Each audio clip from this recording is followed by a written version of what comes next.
Hari Senin, tanggal 19 Oktober 1987, telah terjadi sebuah kecelakaan hebat, yakni tabrakan dua kereta api yang menewaskan 139 orang. Peristiwa ini merupakan tragedi kecelakaan terburuk dalam sejarah perkeretaapian di Indonesia yang dikenal sebagai tragedi Bintaro.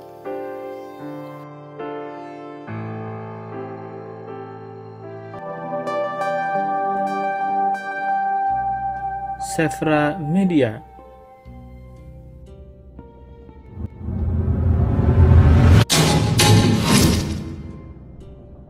Dalam pembahasan tragedi ini, melibatkan 3 stasiun yang menjadi latar terjadinya kecelakaan, yaitu 1. Stasiun Serpong, 2. Stasiun Sudimara, dan 3. Stasiun Kebayoran. Ada 2 rangkaian kereta api yang mengalami tabrakan, yaitu K225 Rangkas melayani rute Rangkas Bitung Jakarta Kota dan K220 Patas Merak melayani rute Tanah Abang Merak. Pukul 5:10 pagi, pengatur perjalanan kereta api atau PPKA yang bertugas di stasiun Serpong memberangkatkan K225 tanpa mengetahui kondisi di stasiun berikutnya yang akan dituju oleh K225, yakni stasiun Sudimara.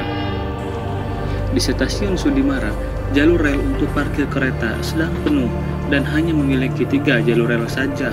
Jalur 1 saat itu dalam kondisi buruk, sedangkan jalur 2 terdapat rangkaian kereta barang, dan jalur 3 akan digunakan untuk pemberhentian K225. Berangkatlah K225 menuju stasiun Sudimara. Sesuai GPK atau grafik perjalanan kereta api yang berlaku pada saat itu, bahwa K225 dijadwalkan tiba di stasiun Sudimara pukul 6:40 dan akan bersilang atau berpapasan dengan K220 yang berasal dari Kebayoran pada pukul 6:49. Tibalah K225 di stasiun Sudimara dengan terlambat 5 menit. Begitu tiba di stasiun Sudimara, PPKA Sudimara yang bertugas bernama Jamhari kemudian melihat kondisi di sana, bahwa tidak mungkin stasiun Sudimara saat itu menerima kedatangan kereta api lain, mengingat penuhnya jalur rel untuk bersilang atau parkir. Maka dengan kondisi jalur rel stasiun Sudimara yang sudah penuh, dibuatlah surat PTP atau Perintah Pemindahan Tempat Persilangan oleh Jamhari. Surat pemindahan tempat persilangan itu berisikan perintah bahwa persilangan K225 dengan K220 yang tadinya akan dilakukan di Sudimara menjadi dibatalkan dan diubah ke stasiun Kebayoran. Prosedur PTP yang seharusnya diberikan langsung dari PPK ke masinis, PPK Sudimara malah menyuruh petugas pelayanan untuk memberikan surat PTP itu kepada masinis. Tidak hanya itu, PPK Sudimara juga memberikan surat PTP kepada K225 tanpa meminta izin terlebih dahulu kepada PPK Stasiun Kebayoran. Di Stasiun Kebayoran, kala itu PPK yang sedang bertugas bernama Mad Ali, petugas shift malam. Ia menerima permintaan dari Sudimara bahwa K225 harus berangkat menuju Kebayoran. Mad Ali pun mengatakan, "Gampang, nanti bisa diatur." Di stasiun Sudimara, hari itu sangat sibuk karena menerima banyak konsumen calon penumpang. Orang-orang memadati K225 hingga penuh, bahkan banyak penumpang yang rela berdiri di lokomotif. Berbeda dengan stasiun Sudimara, di stasiun Kebayoran terjadi pergantian shift. Mad Ali sebelum mengakhiri shift malamnya, ia kemudian memberitahukan kepada shift pagi bernama Umriyadi bahwa K225 yang berasal dari Sudimara akan segera berangkat ke Kebayoran dan akan bersilang dengan K220. Namun Mad Ali juga menyatakan bahwa sebelum K225 tiba, terlebih dahulu akan segera tiba kereta api yang lain. Entah apa penyebabnya, begitu tiba kereta api yang lain di Kebayoran, petugas PPKA Umriyadi kemudian meminta izin kepada PPKA Sudimara untuk memberangkatkan K220 menuju Sudimara. Sayangnya saat ditelepon, PPKA Sudimara Jamhari menjawab sedang sibuk dan meminta agar nanti dihubungi lagi. Setelah komunikasi yang pertama ditutup, Umriyadi malah memberangkatkan KA220 dengan keyakinan bahwa persilangan akan dilakukan di stasiun Sudimara sesuai jadwal GPK. Lantas ia pun menghubungi kembali PPKA Sudimara untuk meyakinkan dan menyatakan bahwa KA220 sudah berangkat dari Kebayoran dan akan menuju Sudimara. Begitu mendengar hal tersebut, Jamhari kemudian kebingungan. Ia baru sadar kalau surat PTP sudah terlanjur diberikan kepada KA225 dan tak lama lagi KA225 akan segera berangkat ke Kebayoran. Namun, saat itu masinis KA225 bernama Slamet Suradyo menanti instruksi berangkat dari PPKA selama 10 menit dan tidak memberangkatkan sendiri tanpa izin. Menurut pengamatan kami pribadi, ketika masinis KA225 menunggu perintah berangkat, Jamhari kemudian mengakali agar KA225 melakukan langsir atau perpindahan jalur rel ke jalur 1 meskipun dalam kondisi buruk jalur satunya. Jamhari kemudian menyuruh petugas juru langsir agar KA225 pindah jalur ke jalur 1, padahal seharusnya prosedur langsir harus ditulis dalam laporan harian disertai perintah secara lisan oleh PPKA langsung.